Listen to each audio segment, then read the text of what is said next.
Comme un livre ouvert, le balado qui invite 25 des plus belles plumes du Québec à se livrer d'un couvert à l'autre. Je m'appelle Samuel Larochelle, je suis un écrivain, un journaliste et l'animateur de ce balado qui est rendu au 9e épisode. Et pour l'occasion, j'ai invité nul autre que le maître québécois du suspense et de l'horreur, Patrick Sénécal. Bonjour. Salut Samuel. Comment ça va? Ça va bien. Ça va bien parce qu'on commence à voir le bout de la pandémie, parce qu'on commence à avoir une vie sociale. Les salons vont recommencer. En même temps, je ne vais pas me plaindre parce que je suis parmi les gens quand même qui ont sûrement moins souffert de la pandémie. Quand même. Pourquoi tu penses que tu as moins souffert de la pandémie? Parce que je ne suis pas un gars anxieux. Alors, je pense que pour les anxieux, ça a été très difficile. Et Dieu sait que dans le milieu de l'écriture, il y en a quelques-uns, c'est ça. Mais tu sais, on en connaît tous des écrivains, toi puis moi, qui communiquaient leur anxiété par rapport à ça. Il y en a que ça l'a même paralysé dans l'écriture. Ouais. Ça n'a pas été mon cas. Fait que moi, dans le fond, j'ai continué à écrire comme d'habitude. J'étais un peu moins discipliné que d'habitude, cela dit. Je te dirais que les 6 mois avant Noël, j'avais de la misère à me discipliner parce que j'étais tanné, mais c'était pas de l'angoisse, c'était pas de la peur. J'ai jamais eu peur vraiment de la COVID. La COVID ne m'a jamais vraiment fait peur. Je suivais les consignes, là. J'étais responsable. Mais j'ai jamais eu peur de mourir de la COVID. Te retenais-tu de nommer le fait que tu n'avais pas un problème avec la création alors que tu en voyais d'autres être bloqués? T'avais-tu une petite gêne? Ben, c'était pas un vrai problème, comme je te dis, parce que c'était juste un manque de discipline. Puis j'ai écrit pareil, là, j'ai sorti mon roman, j'ai écrit Flo, tout ça. Le fait que ça se soit bien passé pour toi, est-ce que tu le taisais, sachant que pour d'autres, c'était difficile? Oui. Il n'était pas question que j'aille écrire... Voyons, il n'y a rien là, COVID, revenez-en. Non, parce que je sais que pour certains, ça a été... Tu sais, j'ai une blonde psychologue, hein, fait qu'elle m'aide là-dessus, à dire « Fais attention, Patrick Hano, pour qui c'est vraiment terrible, la COVID, là.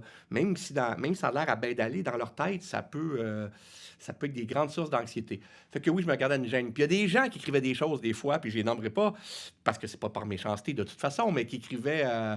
Ah, je m'ennuie d'aller voyager, je m'ennuie de Paris. Je me disais, vous-tu laisser faire avec tes... J'avais le goût de leur dire, laisse faire avec tes problèmes que tu t'ennuies de Paris. Il y en a qui ont de la misère en ce moment à passer à travers la journée. Fait que tu vas survivre, mais une fois pas à Paris cette année. Là, mais je sais qu'ils disaient pas ça par méchanceté, mais il faut faire attention parce que c'était vraiment une source d'anxiété pour ben du monde. J'aime beaucoup débuter l'entrevue du balado en nommant si j'ai des liens avec l'auteur, l'autrice que j'invite. Toi et nous, on n'en a pas beaucoup. On s'est croisés dans les salons du livre. J'ai partagé un lift avec toi en direction de Sherbrooke. On s'est fait arrêter par la police, d'ailleurs, je pense. Oui. Hein, c'est ça. Et voilà, mais ça m'a permis de voir que l'auteur que je voyais aller, mais que je connaissais pas encore personnellement, est un des plus drôles puis des plus friendly du milieu, selon moi. Je sais que tu étudies en littérature, mais j'ai l'impression que tu es à des années-lumière des snobs de la littérature. Ouais. Tu penses quoi de cette affirmation-là? Ben, j'espère que tu as raison. Parce que oui, s'il y a une affaire que j'ai tellement peur du snobisme, de la prétention, c'est que je veux pas tomber là-dedans, je veux pas devenir prendre pour acquis telle chose. Je veux pas, parce que je suis un auteur connu, user de ça, puis dégager ça, ça me tente pas. Mais oui, j'ai pas d'effort à faire pour ça, parce que je suis pas comme ça fondamentalement. Je suis quelqu'un qui aime trop avoir du fun, je suis quelqu'un qui aime trop parler au monde.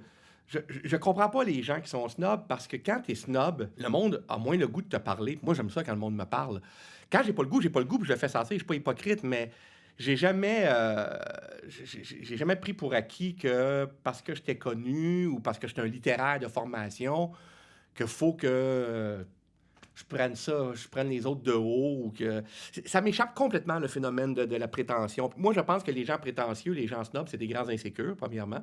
C'est des gens qui sont très, très insécures, puis pour camoufler leur insécurité, ils camouflent ça justement dans la prétention puis le snobisme. Je pense que c'est une défense, en fait. Mais est-ce que ce serait pour ça que j'ai l'impression qu'il y en a plus dans notre milieu? Il y a peut-être beaucoup d'insécures, donc beaucoup qui deviennent prétentieux? Il y a sûrement ça, mais il y a aussi le fait qu'on fait quelque chose, un art qui est considéré comme un art... peut-être parmi les plus importants. Là. Noble. L'écriture, attention, c'est plus sérieux que de jouer la comédie, c'est plus sérieux que faire de la télé ou même que faire du cinéma. Je fais de l'ironie, là. Moi, je ne suis pas nécessairement d'accord avec ça. Bien sûr. Alors, écrire un livre, tout à coup, ça nous donne un air d'importance. Et surtout quand tu écris de la littérature, entre guillemets, selon certains, ce que moi, je ne ferais pas en écrivant du genre, en écrivant de l'horreur, du fantastique, du policier, du suspense. Mais je fais plus de la paralittérature. Ça, c'est un thème quand j'enseignais, qui était... pas quand j'enseignais, mais quand j'étudiais en littérature, il y avait un cours qui s'appelait comme ça, et ça m'écœurait parce que j'étais la preuve qu'on peut s'intéresser à la littérature, vu que j'ai étudié là-dedans, puis qu'on peut aimer aussi la littérature de genre, puis l'horreur et tout ça. Mm. Pour moi, il n'y a pas de...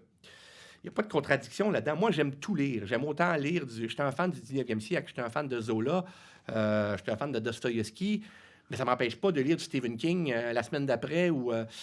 parce que je trouve qu'il y a du bon dans tout, dans tous les domaines. Fait que, oui, c'est un milieu dans lequel, tu as raison, il peut y avoir du snobisme. C'est un milieu dans lequel c'est facile de se convaincre qu'on est Important. important, puis qu'on fait quelque chose d'important. Puis moi, j'arrête pas de dire au monde, vous savez, on fait juste bien écrire des maudits livres. Là. Mais je Faut pas virer fou avec ça non plus. Je t'écoutais tantôt, puis je me dis peut-être que c'est parce que l'écriture, c'est un acte que tout le monde fait à l'école et dans la vie, puis nous, on l'a perfectionné. Alors que de tourner un film ou de chanter, c'est vraiment pas tout le monde qui s'essaye. Fait que peut-être qu'eux se disent, si moi, j'écrivais un roman, ça me prendrait des millénaires, puis ce serait tellement difficile que ceux qui réussissent, je sais pas, je les admire ou je les vénère. Il y a peut-être à cause de ça une... Peut-être, parce que c'est vrai ce que tu dis, qu'il y a souvent des gens qui m'ont dit, même des acteurs, là, des actrices, des gens de d'autres milieux artistiques qui m'ont dit, « Ouais, mais toi, t'écris un roman. Je serais jamais capable d'écrire un roman. » Je fais, « Ouais, mais moi, je pourrais dire, si un garagiste me dit ça, je serais jamais capable de réparer un char. » Je veux dire, moi, la noblesse des emplois, là, j'ai beaucoup de difficultés avec ça. J'ai beaucoup de difficultés avec ce concept-là, qu'un métier vaut mieux qu'un autre. Je veux dire, pratico-pratique, l'art ne sert à rien. Je dis bien pratico-pratique. Ouais. On s'entend, là. D'ailleurs, Oscar Wilde écrit dans sa préface de Dorian Gray, le portrait de Dorian Gray, en 2 pages, il écrit une préface dans laquelle il démontre que l'art ne sert à rien et que c'est parfait comme ça.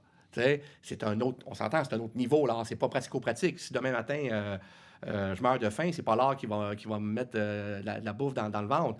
Mais ça aide à être un meilleur humain, ça aide à plein de choses. Mm-hmm. Alors, c'est pour ça que si on se met à comparer l'utilité des métiers, ça se peut que le métier d'écrivain n'arrive pas dans... Tu sais, si on arrive sur une île, puis il faut garder 3 personnes, tu sais, le fameux jeu qu'on jouait, là, moi j'ai joué à ça quand j'étais jeune à l'école, on est 20 personnes on a chacun un métier différent. Il y a un médecin, il y a un mécanicien, il y a un écrivain, il y a un chanteur. Il faut en garder, mettons, 4 sur l'île déserte. Qui on garde? Je suis pas sûr que l'écrivain va être dans les 4 premiers. Là. Pas sûr de ça partout. Là. C'est très drôle. Puis là, je veux pas donner trop de détails, mais c'est une prémisse d'un roman que je vais écrire un jour. Je veux voir à quoi il sert l'écrivain / le journaliste, les 2 professions principales de ma vie. Puis j'ai trouvé une réponse que je vais aller explorer. Fait que j'en dis pas plus. OK, donc, j'en dis pas plus, mais c'est une maudite bonne idée. Puis d'ailleurs, Amélie Nothomb, elle a écrit une pièce de théâtre là-dessus, les combustibles. Où c'est, je sais pas, as-tu vu? Ou as-tu entendu parler? C'est 2 professeurs d'université de littérature avec le stagiaire. Et c'est à Sarajevo, il y a la guerre, puis là, il faut qu'ils se réchauffent. Puis tout ce qui leur reste à brûler, c'est des livres. Alors là, ils décident quel livre doit-on brûler? Et là, évidemment, ils commencent par des livres qu'ils trouvent par la littérature et tout ça, des livres moins importants, pour garder les grands livres intellectuels. Mais plus ça va, plus ils se rendent compte que, ouais, mais on a froid pareil. On finit par avoir froid quand même. Puis le prof d'université, très, très, très snob, il y a un livre qui ne veut pas brûler, puis c'est un livre nunuche, nono, un livre sentimental qui dit, c'est sa plus grande honte quasiment, mais ce livre-là me fait du bien. Je veux pas le brûler. Je suis prêt à brûler tous les philosophes avant celui-là, mais à la fin, il brûle quand même ce livre-là, parce qu'au bout du compte, t'as froid. Ouais. C'est très troublant comme pièce de théâtre, parce que ça montre que l'essentiel, des fois, l'art, il y a une limite à ce que l'art peut donner comme bien-être, mais elle en donne beaucoup. Moi, elle m'a sauvé dans bien des situations, l'art, quand j'étais jeune, là, quand j'étais un peu nerd et tout ça. Les livres étaient pour moi un repère extraordinaire. Là. On parle du repère des livres, on parlait tantôt de la noblesse de l'écriture. Mais confession, moi, j'ai découvert ton univers par le cinéma, d'abord. Quand j'avais 17 ans, Sur le seuil, apparaît sur les écrans. Puis honnêtement, je suis malheureusement pas ton plus grand public cible parce que je suis trop nerveux pour des films d'horreur. Les livres, ça passe beaucoup mieux. Mais si je suis dans une salle de cinéma puis que je vois un preview, puis moi, j'écoute souvent dans cette posture. Des fois, je me suis donné un coup en sursautant. Fait que j'essaie d'éviter. Je suis pas capable de me détacher. Je ressens les meurtres puis la douleur à l'intérieur, pour vrai. Mais bref, je regarde Sur le seuil. J'ai beaucoup aimé ça. Ça te fait quoi de savoir que c'est pas par ton premier médium que quelqu'un, comme moi, a découvert ton univers? Ben, c'est pas grave, parce que on le sait que le cinéma, c'est une locomotive pour les gens. On le sait. Là, de vouloir que la littérature veut se battre contre le cinéma, c'est un peu un combat perdu d'avance, dans le sens que c'est sûr que même toi puis moi, je suis sûr qu'on voit plus de films et de séries qu'on lit de livres. Oui. Ne serait-ce que pour des raisons de temps, pas de chronologie, mais je veux dire, tu peux écouter 5 films dans une journée à la limite, là. Puis on a On besoin de s'entend, donner là? une pause à notre intellect qui écrit aussi souvent Oui, en oui, ben, c'est ça. regardant quelque chose. Puis de toute façon, un film, c'est 2 heures. Ouais. Mais moi, je lis pas un roman en 2 heures, là. Il y en a qui sont capables, mais moi, je suis pas capable. Moi non plus. À moins que ce soit une plaquette de 100 pages, là. Mais je peux pas lire un roman en 2 heures. Mais je peux écouter 5 épisodes d'une série en une journée si je suis en forme, là. Ouais. Fait que par la force des choses, ça assez plus de gens. Après ça, ce qui arrive, c'est que si les gens ont aimé le film, oui, ils peuvent aller lire le livre ou d'autres livres de l'auteur. Mais là, le vrai test se fait là, parce que s'ils ont aimé le livre, mais qu'ils vont lire le livre et qu'ils n'aiment pas le livre, c'est fini. Ça drainera pas plus de gens. Fait que moi, ce qui a été le fun, c'est que oui, Sur le seuil, le film a donné envie aux gens qui avaient aimé le film, évidemment, d'aller lire le livre, et ils ont aimé assez ça pour lire d'autres de mes livres. Alors ça, c'est intéressant. Ça prouve que le livre a quand même son importance, là, tu sais. Puis oui, le premier gros boom, ça a été Sur le seuil, ça c'est clair, le film. Ouais. Mais après ça, il y a eu le roman Le Vide. Il s'est passé quelque chose avec le roman Le Vide aussi. Là. On a beaucoup parlé du roman quand il est sorti. Fait qu'il y a eu, moi, je dis qu'il y a eu 2 moments dans ma carrière assez... qu'il y a eu un avant puis un après. Là. C'est vraiment le film Sur le seuil, puis la publication du livre. Mais c'est sûr que le fait que j'étais connu grâce au film a aidé aussi Ouais. à ce qu'on parle du livre. Tout ça est enchaîné. Mais c'est le fun parce que c'est un moment qui est grâce au cinéma, puis un moment qui est grâce au livre. Fait que c'est quand même intéressant. Mais c'est sûr que le cinéma, ça attire des gens plus que les livres, là. Ça, c'est clair. Je pense ne pas me tromper en disant que tu as co-scénarisé Sur le seuil avec Éric Tessier, Ouais. le réalisateur de Ouais. Sur le seuil. Comment s'est passée cette première expérience avec les codes de la scénarisation? Ben, ça a été tough parce que j'avais jamais écrit pour l'écran de ma vie. Puis c'est pour ça qu'Éric voulait me coacher, pas parce qu'il voulait... Il dit, côté histoire, je te fais confiance, mais faut que je sois là, Patrick, pour te dire comment ça marche, écrire un scénario. Fait que j'ai fait une première draft, puis ça avait, je pense... Mon Dieu, je pense que ça avait 180 pages. C'est beaucoup. Ben oui, parce que là, Éric me dit, écoute, c'est 1 page, 1 minute, grosso modo. Ouais. Il dit, c'est sûr que tout ça est... Mais en gros, c'est ça. Là, tu me fais un scénario d'à peu près 3 heures. Mhm. Puis il dit, en plus, ce qu'il m'a montré, c'est que, tu sais, un écrivain est habitué à tout dire. Ouais. Mais oublie pas qu'il y a une image, là. Toutes les paroles, chaque mot de tes personnages vont être accompagnés d'une image.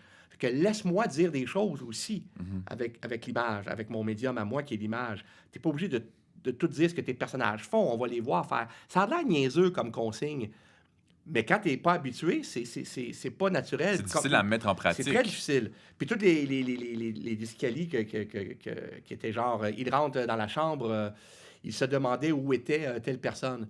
Mais Éric dit, il se demandait où était telle personne, là. Il dit, c'est dans la tête du personnage, ça. C'est pas...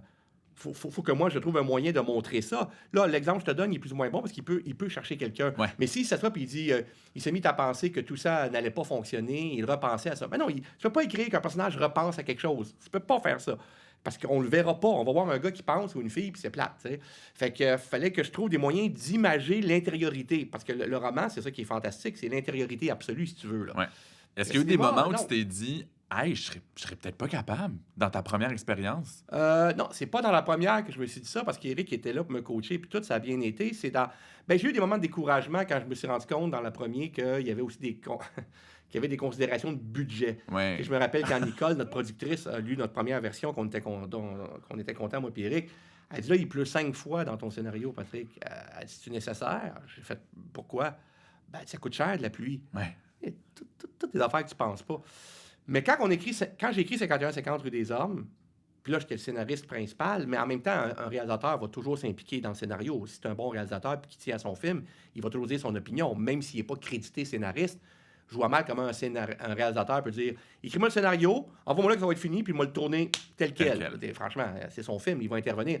Puis là, Éric, là j'ai de la difficulté. Il y a même eu un moment, moi et Éric, qu'on s'entendait vraiment plus. Puis je le dis maintenant parce qu'on est amis puis que ça a marché finalement. Mais il y a un moment que je disais, Éric, je comprends pas ce que tu veux. Je comprends pas pourquoi ça marche pas. Puis je comprends pas ce que tu veux. Puis Éric dit, j'arrive pas à t'expliquer pourquoi non plus. Fait que là, on avait vraiment... Et c'est Pierre Évin, le producteur, qui a fait sa job de producteur, de bon producteur, qui a réussi à faire un intermédiaire entre nous deux. Tu sais, qui a dit, Patrick, j'ai l'impression que ce que tu comprends pas, c'est ça. Puis Éric, j'ai l'impression que ce que tu veux dire, c'est ça. Puis il a eu raison. Il a eu raison. Ça c'est de la bonne production. C'est un bon producteur, je veux dire, Ouais. qui a servi de ciment entre les deux. Puis là, ça a débloqué. Puis on a fait pas mal le film qu'on voulait, même si on a des petites déceptions par rapport à la scène finale qu'on aurait voulu retourner, mais qu'on pouvait pas. C'est quand même un scénario, je trouve, qui est mieux contrôlé que Sur le seuil. Moi, en tout cas, comme...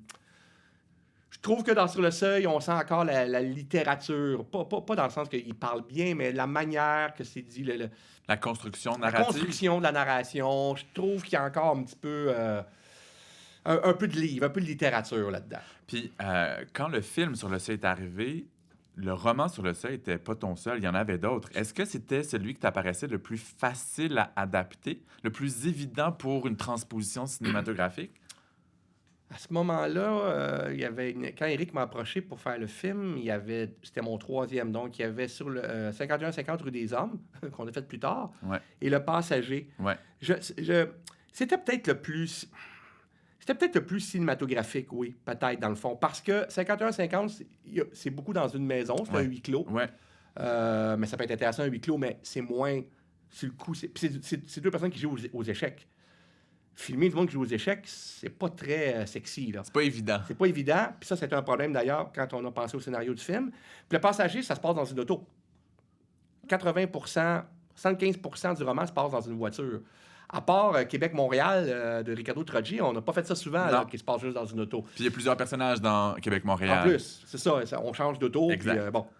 Fait que je pense que oui, Sur le seuil, à ce moment-là, était sans doute celui qui pouvait le plus inspirer un réalisateur de dire « Oh, je vois, il y a du suspense, il y a de l'horreur, il y a une enquête, il y a du fantastique, il y a une finale assez explosive avec un hôpital qu'on évacue, puis un massacre d'un corridor. Il y a quelque chose là-dedans. Mais il y avait le défi de faire ça au Québec. Là. C'était pas évident de faire un film comme ça au Québec. Puis ça a été très difficile. D'ailleurs, on a eu, là, je me rappelle plus lequel, mais au Québec, souvent, on fait un film quand on a l'aide de la SODEC et de Téléfilm Canada.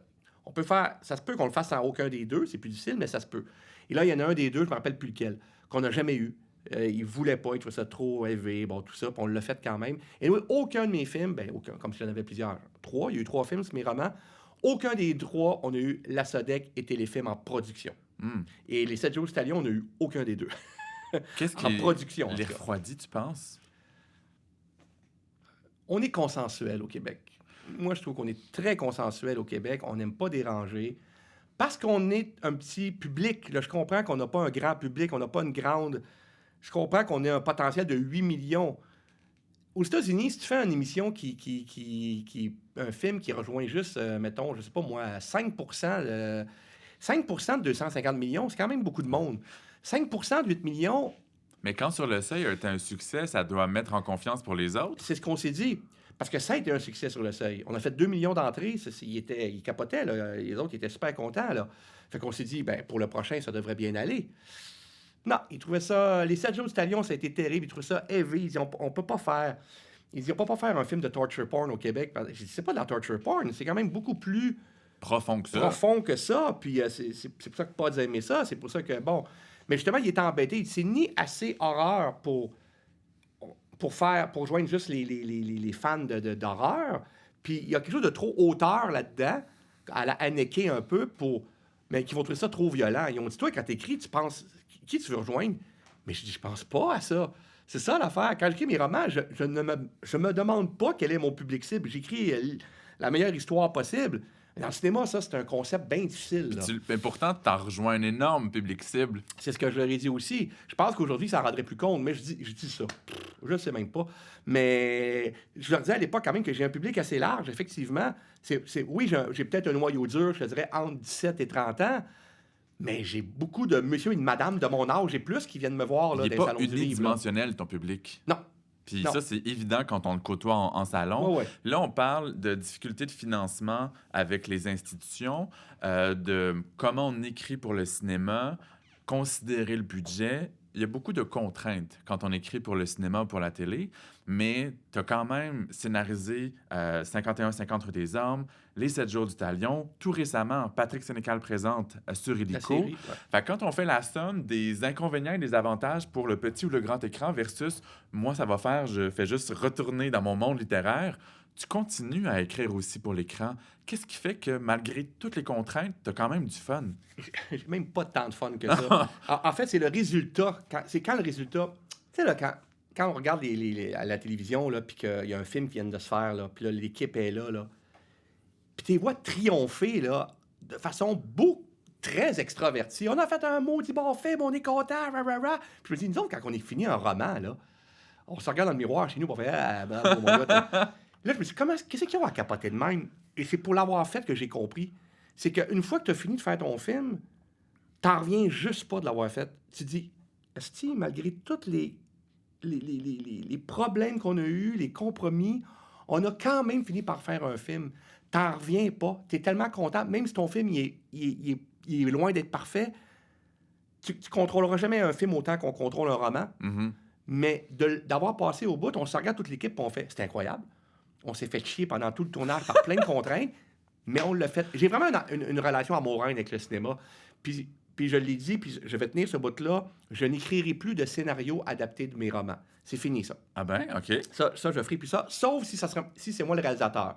Parce que j'aimerais ça réaliser. J'ai réalisé un des épisodes de la série Patrick Sénégal présente. Puis j'ai bien aimé ça, quoique il y a des... En même temps, encore là, il y a des contraintes débiles.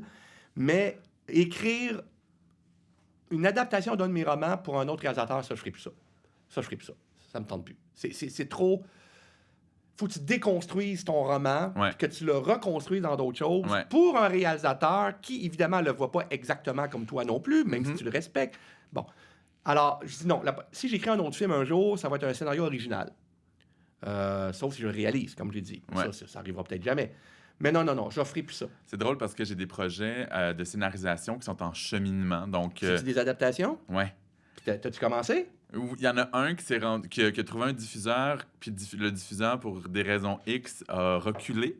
Mais il nous avait envoyé en développement, puis il a investi des dizaines de milliers de dollars dans le projet. Puis il a backé. Il a backé. Mais... Puis là, vous en cherchez un autre, j'imagine? On a essayé à plein d'endroits, puis pour l'instant, ce projet-là est sur la glace. Il est sur la glace. C'est ça qui est terrible du cinéma, là. Tu avais commencé le scénario. J'ai 5 épisodes sur 10 de la première saison d'écrit. Puis comment t'as trouvé ça?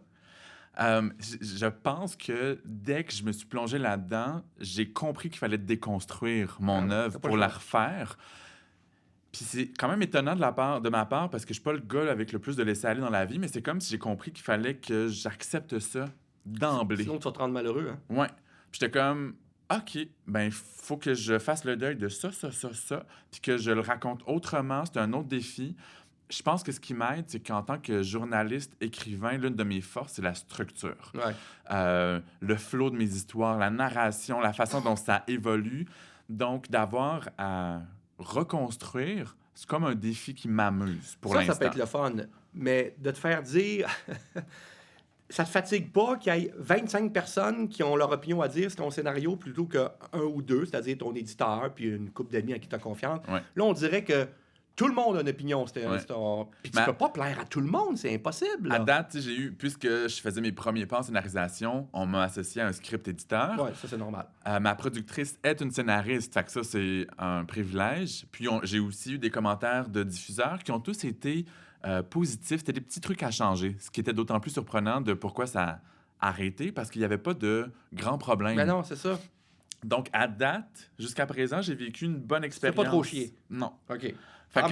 Tant mieux. Puis tu sais, le roman que je finis d'écrire dans les jours qui suivent cette entrevue, il y a déjà une option d'acheter pour une adaptation télé. Bon. Fait que je suis encore dans... Mais là, le risque, là, t'as-tu l'impression... Parce que moi, je me suis posé cette question-là quand j'ai fait mes films. Je me suis dit, là, faut pas que j'écrive mes romans en pensant en film. Ouais. Faut pas que tu tombes dans ce piège. Là, il y a le vieux qui donne des conseils aux jeunes. Correct. Fais attention, mon jeune! Tombe pas dans le piège de tes prochains romans d'écrire en sachant que ça peut... Parce que la liberté qu'on a quand on écrit un roman, elle est tellement extraordinaire que ça serait bête de se priver de cette liberté-là en pensant que ça peut devenir éventuellement un film ou une série télé. Il y a eu deux choses. C'est qu'on m'a demandé un pitch, donc une présentation de tout ce qui va se passer dans l'action pour le pitch télé, alors que mon roman n'était pas fini. Puis j'avais pas encore trouvé toutes mes réponses pour la fin de l'histoire. Fait que là, j'ai comme imaginé l'histoire plutôt que prévu. Puis ensuite, je me suis assis... tu sais, c'est un roman qui va faire 140 000, 145 000 mots. Fait que toute l'intériorité puis la liberté qu'un roman faut ta garde, permet, ça. ouais. Exact. Fait que sans te demander tout de suite comment on va faire ça dans la série télé. Ouais, non. En ce moment, ça compte pas, ça. J'y pense pas du tout. C'est ça. Puis il y a même des choses que j'ai mis dans le pitch de scénarisation qui sont pas peut-être dans le roman. Ben, c'est ça, exactement. Ça, je pense qu'il faut garder cette... Parce que moi, si on me donnait le restant de mes jours le choix de juste écrire des romans ou écrire pour la télé ou le cinéma, même si c'est moins glamour, le roman, c'est sûr, sans l'ombre d'une hésitation quand je regarde le roman. Je me sens jamais plus libre et heureux que quand j'écris mes romans. Mhm. Ça c'est clair. Et jamais je me passerai de ça. Si par la bande, oui, je peux écrire des films, des séries télé, pourquoi pas, là. Mais mon terreau premier, c'est je veux que ça reste pour toujours la littérature elle-même. Mais le non pas premier le scénario, puisque le film qui en a été tiré a été en salle, si je ne me trompe pas, en 2003, sur le Seuil, Ouais. ça veut dire qu'il a été écrit dans les années ou l'année et demie précédente. Fait que ça fait 20 ans, au moins, ton premier scénario. En quoi ta plume de scénariste a évolué? J'ai l'impression que je suis plus conscient, de plus en plus conscient que de l'image qui va venir avec ce que j'écris. Je pense que j'ai toujours aimé le cinéma aussi, là. Je sais que je suis quelqu'un qui est capable de faire ça, mais là, je le fais vraiment... Je pense que je suis plus capable Ben, si c'est de l'adaptation, en tout cas, je serais plus capable d'oublier le roman, Mhm. mais là, j'en ferai plus d'adaptation. Mais la concision aussi. Tu comprends, à un moment donné, tu comprends quand tu écris un film... en tout cas, il faut que tu finisses par comprendre que le cinéma, c'est un art de... C'est des actions. Pas de l'action dans le sens de poursuite d'auto puis de poursuite de... C'est pas ça, de l'action dans le sens que tout ce que tu veux passer, faut que ça passe par des actions concrètes. Mm. Ça peut être un geste, là. Ça peut être quelqu'un qui est en train de manger. Ça peut être juste un... c'est pas obligé que ça soit une grande... Tu sais, je viens de voir le film Power of the Dog Ouais. de Jane Campion, que j'ai Sur Netflix. beaucoup aimé. Puis c'est un film qui est en... L'as-tu vu? J'ai regardé les 30 premières Pas aimé minutes. ça? C'est pas tout le monde qui aime ça. Hein? Je veux finir, parce que tout le monde en parle en Ça a l'air bien, douloureux. mais c'est parce que c'est comme lent. Bon, c'est ça. C'est là que je vais en venir. Puis le personnage de, je pense que c'est Benedict Ouais. Cumberbatch, Ouais. je suis pas capable de le dire son nom. Ah, mais il switch, lui, à un moment donné. Il se passe quelque chose. T'es peut-être pas rendu là. C'est là. ça l'affaire, c'est que pour l'instant, c'est Ouais. l'image des bourreaux de mon adolescence. Ouais. C'est ça qui dégage, Ouais. puis il mime Ben mal oui. à l'aise. Ben, oui, ça, je peux Fait comprendre. qu'il le joue bien. Puis là. c'est ça qu'ils veulent créer au début, effectivement, par rapport au jeune garçon, là, le fils qui c'est jamais dit dans le film qui est gay, mais... Mais il correspond c'est pas à clair. l'image traditionnelle de l'homme, on va dire ça de même. Exactement. Mais il se passe... En tout cas, si tu as le goût de le finir, tu le finiras, mais si tu n'as pas le goût, tu ne le finiras pas. Mais justement, c'est un film très lent, puis je suis pas toujours un fan des films très lents, puis ça peut donner l'impression qu'il se passe rien. Mais justement, dans ce film-là, je trouve que c'est du pur cinéma parce que la mise en scène fait en sorte que chaque geste que les personnages font, chaque regard, chaque action qu'ils posent, même si c'est des actions subtiles, ça révèle quelque chose. Ouais. Ça révèle une information puis quelque chose de psychologique sur le personnage. Puis c'est comme ça qu'il faut écrire du cinéma, mais ça prend le metteur, le réalisateur ou la réalisatrice aussi qui va accompagner ça. Mais c'est ça, je pense qu'il faut... puis surtout que moi qui écris du trailer, de l'horreur, je pense que parfois, oui, des grosses scènes d'horreur spectaculaires peuvent être bien efficaces, mais je pense que des fois aussi, la sobriété peut être très, très Payante. payante. Puis il y a un certain cinéma d'horreur qui se fait depuis une couple d'années maintenant, plus artsy un peu, plus dans l'ambiance. J'ai l'impression que les noms des réalisateurs, mais celui qui a fait The Witch, puis qui a fait aussi The Lighthouse, ou la fille qui a fait Sainte Maud, c'est des films d'horreur qui sont beaucoup plus Hereditary, qui sont plus dans l'ambiance, moins dans le choc, moins de... Oui, il y a quelques scènes choc à un moment donné, mais ça crée des ambiances. Puis sur scénario, je suis sûr que les scénarios de ces films-là, il doit y avoir beaucoup pas d'explication, mais de description d'ambiance. C'est pas si dialogué que ça. Ouais, c'est subtil. Fait que je me rends compte que des fois, écrire un bon scénario de film, c'est pas nécessairement de tout dire dans le dialogue. Là. Mhm. Ça peut... Oui, ça prend des bons dialogues, mais il y a tellement de choses qui peuvent passer comme information en dehors du dialogue. Je pense que c'est vers ça que quand j'écris maintenant, j'essaye le plus de me pencher quand j'écris pour la télé ou pour le cinéma. Puis tout à l'heure, tu disais, tu évoquais cette idée d'avoir à choisir ou non entre la scénarisation puis la littérature. Il y a des gens qui aiment faire les deux, mais qui vont choisir un jour de seulement faire de la scénarisation télé ou cinéma parce que c'est beaucoup plus payant. Tu fais partie de ceux qui vendent beaucoup de livres. Ben, c'est ça, là. Je vais du côté de la vente puis de la popularité. Ça te fait quoi de savoir que tu es dans les privilégiés qui vendent beaucoup? Ben, faut jamais l'oublier, ça. Faut jamais que je l'oublie, justement, parce que tu viens de dire quelque chose de très juste, c'est que c'est bien facile pour moi de dire « Ah, moi, si j'ai à choisir, moi choisir juste les romans, parce que je peux me le permettre. Ouais. Je sais que j'ai ce privilège-là. Puis j'ai parlé avec des auteurs et des autrices qui ont commencé en faisant des romans ou des nouvelles, puis qui, depuis quelques années, depuis 10 ans, ont sorti 1 ou 2 livres, et même parfois aucun, parce qu'ils écrivent juste pour la télé. Mhm. Puis ils me disent, je m'ennuie d'écrire pour un livre. Je Ouais. m'ennuie, mais Patrick, c'est payant. Faut que je paye mon loyer, faut que je paye mon... Puis je sais que si je sors un roman demain matin, si je mets, mettons, 2 ans sur un roman, c'est pas ça qui va me faire vivre, là. Fait que je suis très conscient de ça. Moi, je peux très bien vivre de mes romans, puis je sais que je suis très chanceux de ça. La popularité, là, tout ce que ça te... La popularité, tout ce que ça te... La seule information que ça te donne, c'est pas que t'es meilleur, c'est que le monde t'aime. Mm. C'est le fun que le monde t'aime, mais ça veut pas dire que je suis meilleur que d'autres auteurs. Mhm. On peut en nommer, là, je peux t'en nommer 15 auteurs là, que je trouve même meilleurs que moi, puis qui vendent moins que moi, puis qui devraient vendre au moins autant que moi, sinon plus. Mais qui décide ça au bout du compte? C'est le lecteur. Est-ce que là, je pose une question sans y avoir vraiment beaucoup réfléchi au préalable. J'ai l'impression que dans le genre suspense, horreur, tu as été un des premiers au Québec. T'es-tu allé prendre une C'est-à-dire place qui que- n'était pas occupée au Québec, puis ça t'a aidé Un par la peu. suite? C'est drôle parce qu'il y a des gens aujourd'hui qui ont la mémoire courte ou qui connaissent mal l'histoire littéraire du Québec qui disent « Ben oui, Sénécal, t'écris ce genre-là parce que ça pogne. » Ah, non. Je dis « Ben là, vous n'avez pas compris quelque chose, vous n'avez pas fait vos devoirs, là. » Parce qu'en 94, quand j'ai sorti mon roman 51-50, des romans de même au Québec, il n'y en avait pas ben. Il y avait Christine Brouillette qui faisait du Du policier. policier, tout à fait. Mais ce genre-là, un peu mélange d'horreur, de huis clos, il y en avait, mais plus dans l'underground. Là. Il y avait, il y avait des auteurs comme Joël Champetier, Daniel Cernine, qui font science-fiction un peu fantastique, mais c'était vraiment underground. Mais moi, je ne connaissais même pas ces auteurs-là à ce moment-là, donc j'ai pas voulu les copier, surtout que il n'y avait pas un grand succès. Donc, je me suis pas dit « Ha ha, il est là le succès ». Non. Moi, j'ai écrit ça parce que j'ai écrit ça depuis que j'ai 11-12 ans.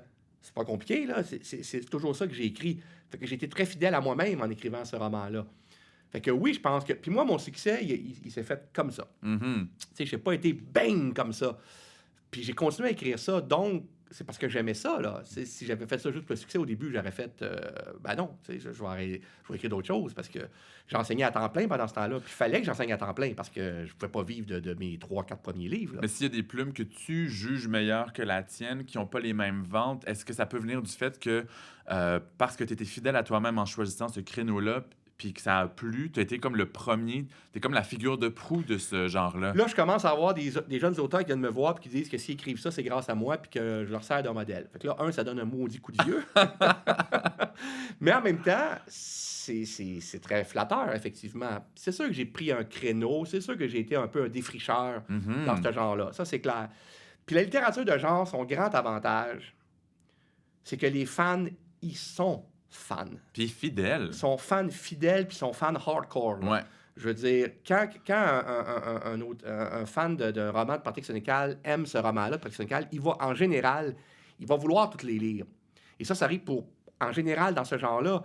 C'est pas évident que quelqu'un qui lit un roman d'Anne Hébert, mettons, je parlais pas de chambre, on parle d'une autrice morte, que j'aime beaucoup en passant. Oui. Elle écrit des choses qui se rapprochent du fantastique. Ben, Les Enfants du Sabbat, c'est un roman fantastique d'ailleurs. Puis Le Torrent, c'est violent, là, ce qu'elle écrit, Anne Hébert. C'est rock and roll, là. Puis, si quelqu'un lit un roman d'Anne Hébert puis qui aime ça, c'est pas dit qu'il va aller lire tous les livres d'Anne Hébert. Mhm. Le mainstream, c'est plus comme ça. Mais la littérature de genre, quand quelqu'un aime un auteur, il l'aime solide, là. Puis, il vient au Salon du Livre, puis il amène ses 8 livres, puis il veut tous les faire signer, puis c'est très, très... Fait que ça aide. Je sais que les gens qui aiment un de mes romans vont souvent vouloir aller lire les autres. On a déjà parlé du snobisme, mais je veux comprendre une tangente un peu différente. Comment on fait pour rester terre à terre quand on voit les files de gens devant nous au Salon du Livre? Moi, je suis pas rendu là dans ma carrière. Tu restes terre à terre parce que je pense que le fait que mon succès s'est construit tranquillement, ça a cet avantage-là. Ça a cet avantage-là, c'est-à-dire de savoir que oublie pas que ça n'a pas commencé comme ça, puis oublie pas que c'est fragile. Oublie pas que tout ça est fragile.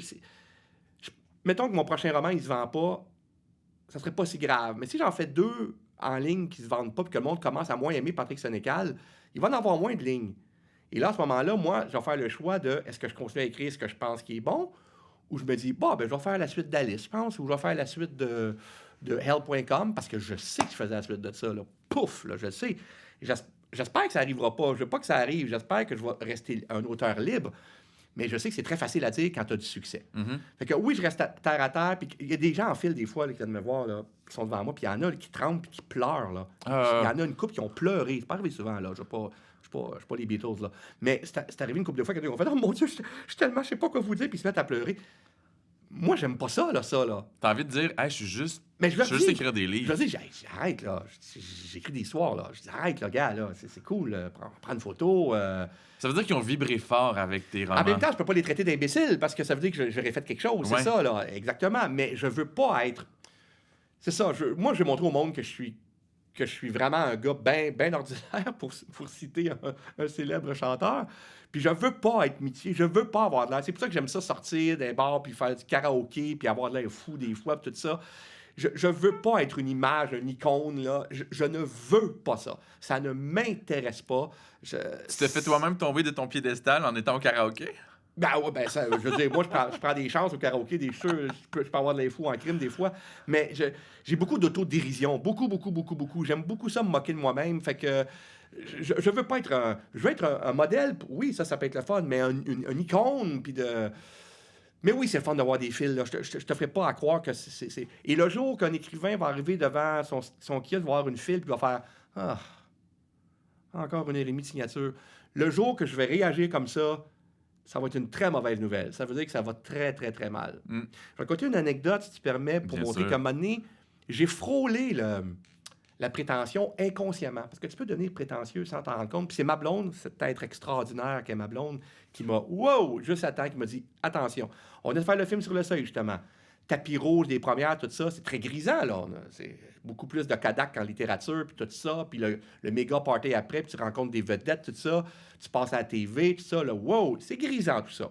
Je continue à agir comme normal, mais inconsciemment, c'est grisant. Et une couple de semaines après que le film soit à l'affiche, je m'en vais rejoindre un de mes chums, moi, ma blonde, on s'en va rejoindre un de mes chums au parc Sainte-Hélène, au métro Sainte-Hélène, pendant qu'on s'en allait à la ronde, je sais pas trop, en tout cas, anyway, on s'est rejoint là, puis il y avait une nouvelle blonde. Fait qu'on arrive là, puis on se présente. Ça fait, Sophie, là, elle a fait, elle donne son nom. Après ça, moi, je me présente. Et là, je dis Patrick Sénécal. J'ai dit mon nom au complet. Et ma blonde, plus tard, quand on était chez là, dit T'as-tu remarqué ce que t'as fait? J'ai dit non, pourquoi? Elle dit T'as dit ton nom au complet. Elle dit On fait jamais ça quand on se présente casual entre amis. Elle dit Pourquoi t'as dit ton nom au complet? Ben, je sais pas. Elle dit Parce que t'espérais qu'elle te reconnaisse. Je dis, ça se peut-tu? Elle dit, moi, je pense que oui, fais attention. Asti qu'elle avait raison. Elle te l'a dit au Elle bon m'a dit moment. 10 minutes après, là, quand Ouais, on était hein. seul à l'écart. Là. Elle dit, je sais que tu n'es pas prétentieux, Patrick, mais fais attention à ça. Elle dit, ça, c'est des signes que... Et depuis ce temps-là, je te jure, Sam, à chaque fois que je me présente dans un cocktail de bar, de cinéma, je veux dire, dans une première, peu importe, je dis toujours juste mon prénom. Tout le temps. Puis des fois, la personne, c'est au bout de 20 minutes qu'elle fait, attends une minute, là, T'es Patrick Sénécal? Je fais, oui. Ah, mon Dieu, j'avais pas fait le lien. C'est pas grave. C'est pas grave. C'est pas moi qui va me présenter comme Patrick Sénécal. Si les gens ont à le découvrir, tant mieux. S'ils ne le découvrent pas, on s'en fout. S'ils passent une soirée de temps avec moi sans savoir que je suis l'écrivain, ça me dérange pas. Comprends-tu? Puis ça, j'y tiens à ça. Présentement, ta posture est encore celle d'un écrivain libre qui va pas écrire pour le succès. Mais quand on vend des dizaines de milliers de copies de chaque roman, est-ce que ça installe une confiance ou ça ajoute une pression? Les deux. Les deux. C'est sûr que ça donne une confiance dans le sens que je me dis, bon, manifestement, j'ai trouvé mon créneau. Manifestement, je suis bon là-dedans. En tout cas, assez bon pour que le monde aime ça. Pas meilleur qu'un autre, mais je pense que je suis pas pire. Tu sais, je pense que je suis pas pire, là. Je pense pas que je suis un grand écrivain, mais je pense que je suis pas pire. Je pense que je fais des histoires qui tiennent la route, je pense que je suis un bon storyteller. Je pense que ça, je l'ai. Mais là, après ça, fait que cette confiance-là, je l'ai, puis je sais que mon prochain titre va vendre. Je le sais que le prochain va vendre, là. C'est sûr, mais si le monde n'aime pas ça, c'est l'autre après qui va peut-être moins vendre. Tu sais, bon, il y a un effet de domino. Mais il faut pas que tu penses à ça quand tu écris, puis j'espère que j'y pense pas. Mais jusqu'à quel point... Tu sais, des fois, j'écris des scènes, je me dis, là, tu es en train d'écrire ça parce que tu sais que le monde va aimer ça, ou tu as fait parce qu'il est utile au roman? Puis ça, c'est souvent dans le deuxième jet que je m'en rends compte. Souvent dans le deuxième jet, j'enlève de la violence. Parce que des fois, je me dis, ah, t'en as juste mis parce que c'est cool, tu sais. C'est pas nécessaire pour l'histoire. Fait que ça, je fais attention à ça. Mais la pression que ça donne aussi, c'est ça, c'est de... Est-ce que je refais des tics sans m'en rendre compte? Est-ce que je raconte la même histoire sans m'en rendre compte? Est-ce que je donne au public ce qu'il veut? Est-ce que... Et là, j'essaie de relever des défis. Mon prochain roman, je vais dans des zones... On va reconnaître Patrick Sénécal, ça demeure un thriller et tout ça, mais il y a quelque chose de métal là-dedans par rapport à l'écriture, au métier d'écrivain. Mhm. Ça va être un peu David Lynchien, un peu. Ça risque de... Il y a de mes lecteurs qui vont être perplexes devant ça, là, c'est clair. Mais oui, j'ai 54 ans. Je ne serai pas une histoire d'amour demain matin à l'eau de rose. Là. Je ne serai pas ça pour changer complètement de créneau. Faut que ça me parle encore. Mais j'ai le goût d'aller explorer des nouvelles affaires. Je l'ai fait quand j'ai fait ma série humoristique, qui était de l'horreur, mais qui était humoristique. Je l'ai fait avec Contre Dieu, qui était une narration au-dessus. Tu sais, des fois, je me lance des défis de me dire, essaye d'autres choses. Mais je me rends compte que j'étais un storyteller à la base parce que ça revient au galop.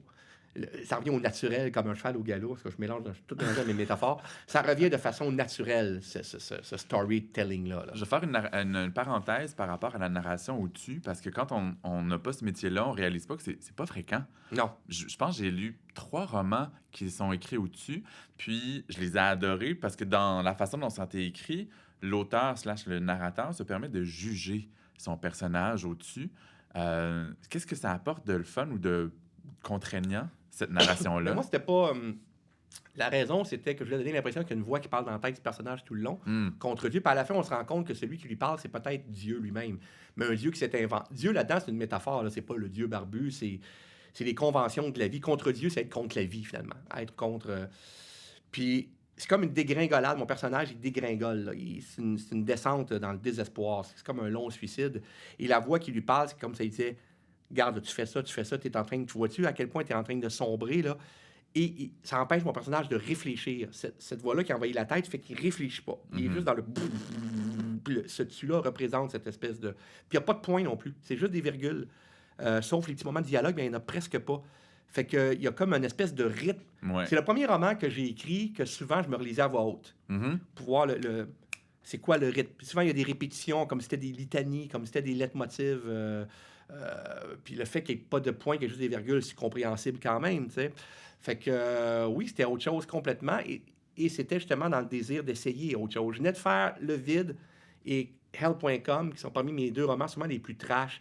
Puis là, il y a des gens qui commençaient à dire « Hey, on a hâte au prochain parce que ça va être encore plus élevé. » Puis tu vois, ça revient à ce qu'on disait tantôt. Ouais. Je voulais pas tomber là-dedans. J'ai fait « Non. Là, on va pas m'attendre pour un roman encore plus trash qu'Hell.com. Là. C'est pas ça le but. Là. » Fait que j'ai dit « Va ailleurs. Va complètement ailleurs. » Puis même si ça demeure dans mon univers, la narration au-dessus, le fait qu'il n'y ait presque pas de dialogue, un roman d'à peu près 110 pages, presque pas de sang, à peu près pas de sexe, tout ça était très loin de ce que je fais d'habitude en apparence.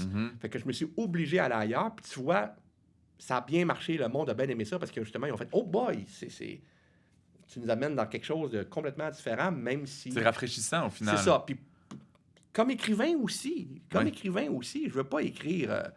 le même roman toute ma vie. Je veux pas faire des Bob Moran, là, tu sais. Je veux pas faire... Non, mais tu comprends ce que je veux dire? Tu trahis ton âge, encore une fois. Oui, encore une fois, Bob Moran. Il y a plein de monde qui n'ont aucune idée de quoi je parle. Mon père va savoir de qui tu parles. Oui, ça, c'était pas très bon. Mais c'était une série pour jeunes, là. Et je pense qu'il y en a écrit 250, là, Bob Moran, là, tout le même gars qui fait... Bon, fait que c'est ça. Fait que je veux... sans me dénaturer, je veux me lancer des défis. Tout à fait. Puis je nous ramène à la fin des années 80, quand tu es allé étudier la littérature à l'Université de Montréal. Tu m'as dit dans une entrevue qu'on a fait récemment qu'il y avait, je pense que c'est dans un cours, mais je suis pas certain, qu'il fallait lire 80 livres. Oui. C'était un seul cours, Oui. ce qui est C'est un énorme. cours qui durait toute l'année. Puis ça te plaisait beaucoup, tu étais interpellé par ça. Est-ce qu'il y a un danger à pas trop lire, mais trop analyser la littérature et trop l'intellectualiser? Ah oui. Surtout quand on veut créer par la suite. Oui, je pense que oui, mais... En fait, ce cours-là, c'était pas d'analyser 80 livres. C'était le premier cours. Fait qu'il voulait nous donner une bonne culture de base pour qu'après ça, peu importe le cours qu'on va suivre pendant notre programme, si on suit un cours littérature russe, j'en ai lu au moins un. Si on nous fait lire un roman du 17e siècle, j'en ai lu au moins un. Fait que peu importe les cours qu'il y avait après, on avait tous une référence. Mais tu peux pas analyser 80 romans. Ce qu'il faisait, en fait, c'est qu'il disait, vous lisez 80 romans, puis vous faites une fiche sur chacun des romans, une petite fiche. Ouais. Puis à la fin, il en prenait genre 6-7 au hasard dans les fiches, puis il en avait, il dit, parle-moi de ce roman-là pendant 5-10 minutes. Il voulait voir si on les avait lus, essentiellement. Ouais. Cela dit, oui, l'over-analyse est toujours risqué. Puis il y a des cours que j'ai moins aimé parce que c'était juste ça. Là. Je veux dire, j'ai eu des cours qu'on bandait dans le cours pendant un cours de temps sur la première phrase d'un roman. Je trouve ça un peu... parce qu'à un moment donné, tu dépasses. Je me rappelle, j'avais dit à un prof, Mais là, c'est plus l'inconscient de l'auteur, parce que l'auteur, il n'a pas été conscient de tout ça. Je suis même pas sûr. Il dit non, c'est même plus l'inconscient de l'auteur qu'on regarde, M. Sénécal. C'est l'inconscient du texte. Ah, j'ai fait, oh boy, OK, là, c'est un peu... On se masturbe un peu entre nous autres, là. Ça, c'est sûr que ça en littérature, dans le cours de littérature. C'est clair que ça. Puis dans mes notes, ça paraît qu'il y a des cours que j'ai moins... j'ai fait, non, moi, je n'irais pas... Mais j'ai eu des maudits bons cours quand même. J'ai eu des bons profs qui étaient des tripeux de livres aussi, là, que c'était pas juste... on va analyser un livre, puis on va être juste 8 au monde à comprendre l'analyse que j'ai faite, là, puis on est juste 8 au monde à comprendre ce que ce livre-là voulait dire. Ça, ces cours-là, ça m'intéressait moins. Mais ça m'a donné un grand panorama, puis ça m'a donné des pistes de lecture quand même que ça aurait été plus difficile de trouver tout seul. Puis ça m'a donné le goût de lire autre chose que ce que je lisais uniquement au secondaire. Au secondaire, j'ai juste d'horreur et du fantastique. Fait que ce cours-là m'a amené d'autres choses. J'ai découvert des auteurs extraordinaires. Mais oui, il y a un danger à l'over... Mais comme dans le cinéma, comme dans toutes les formes d'art universitaires, le danger, c'est de pelleter des nuages. Mm-hmm. Ce qui est drôle, c'est qu'il y a 15 ans, j'avais un coloc qui suivait le même programme dont on parle, avec les 80 livres, etc. Puis il avait débuté l'écriture d'un roman au même moment où j'ai débuté ce qui est devenu mon premier roman. Puis je me rappelle qu'il trouvait que j'avançais trop vite à son goût parce que lui se surquestionnait sur chaque phrase. Non, quand tu étudies en littérature à l'université, tu as 9 chances sur 10 que pendant ton diplôme, à un moment donné, pendant ton diplôme, tu vas devenir un peu snob. Parce que tu vas dire, moi, parlez-moi-en de livres, j'en lis plein. Puis tu disais que tu t'inspirais de Proust pour écrire. C'est ça. Fait que c'est sûr, puis en cinéma, c'est la même affaire, je veux dire. Tu sais, quand tu étudies un art à l'université, c'est sûr que tu flottes un peu. Après ça, quand t'en sors, il faut en sortir, justement. C'est-à-dire que tu gardes que le meilleur de ça, mais à un moment donné, il faut que tu... Il y en a qui n'en sortent pas, il y en a qui restent snob toute leur vie à cause de ça. Mais oui, je pense qu'analyser un livre et écrire un livre, c'est 2 affaires. Moi, je pense que beaucoup d'auteurs, je suis convaincu qu'il y a beaucoup d'auteurs, quand ils voient toutes les études qui sont faites sur leur roman, des fois, ça doit les faire rigoler un peu. Des fois, ils doivent dire, vous en voyez beaucoup plus que moi. Là. Vous êtes très... ça peut être flatteur, tout ça, mais à un moment donné, il faut se calmer les nerfs aussi. Alors, moi, j'ai écrit 51-50 pendant que j'étais à l'université, mais ça m'a pris du temps. Mais je tombais pas dans la... Non, comme moi, j'étais un storyteller au départ, je voulais pas faire un... Je savais que je faisais pas du Proust, je savais que je faisais pas du Dostoïevski, je savais que je faisais pas ça. Mais je suis sûr que mes études littéraires, je suis sûr qu'elles m'ont aidé quand même à être un meilleur écrivain malgré tout. Mm-hmm. Je suis convaincu de ça, puis je suis sûr que ça fait de moi un meilleur lecteur aussi. Mais je suis pas tombé dans l'excès de ça, parce que je voyais trop de gens autour de moi qui, justement, devenait péteux de brou en tabarnouche. Puis ça, je me disais, non, il n'y en a pas question, je ne vais pas devenir comme ça. Là. Puis, durant les études en littérature, tu disais un peu plus tôt qu'il était question, quand on parlait d'horreur, de paralittérature, puis que ça t'insultait. Puis, puisque tu étais fan de ça depuis ton adolescence, est-ce que le fait d'arriver en littérature, d'étudier des auteurs plus nobles, entre immenses guillemets, est-ce que ça a changé ton regard sur ta littérature de prédilection? Non, pas tellement. Je l'ai toujours défendu parce que j'ai toujours défendu. Je me rappelle dans un cours, un prof, moi j'aimais ça, moi c'était avec les profs. Il y a un prof qui disait, mais Patrick, Stephen King, il pourrait pas écrire Les Misérables de Victor Hugo. Victor Hugo serait peut-être pas capable d'écrire Pet Sematary non plus. Mm-hmm. Fait que j'avais je continuais à respecter. Puis il y avait un cours qui s'appelait paralittérature. Je l'ai suivi en maudit, mais je me suis assigné avec le prof de pourquoi vous appelez ça paralittérature. Bon, évidemment. Cela dit, ça a changé. Hein. Je trouve que maintenant, il y a moins de... C'est moins... ça communique plus. C'est moins cloisonné. Tout ça, là. C'est moins cloisonné. Le fait qu'un gars comme Samuel Archibald enseigne l'horreur à l'université, c'est des bonnes nouvelles. Là, parce que justement, moi, je suis pas sûr là, qu'à l'Université de Montréal, quand j'étais là, je suis pas sûr qu'il y avait il y avait un cours, mais ça s'appelait paralittérature, puis c'était plus Edgar Allan Poe que Stephen King. Là. Fait que je suis pas sûr aujourd'hui, j'ai l'impression qu'il y a plus d'ouverture à ça. Mais regarde juste dans le cinéma, il y a des critiques de cinéma. Un gars comme François Lévesque, par exemple, qui écrit pour Le Devoir, qui est un écrivain aussi, que je connais bien. Qui vient d'Abitibi. Qui vient d'Abitibi, tu as bien raison, absolument.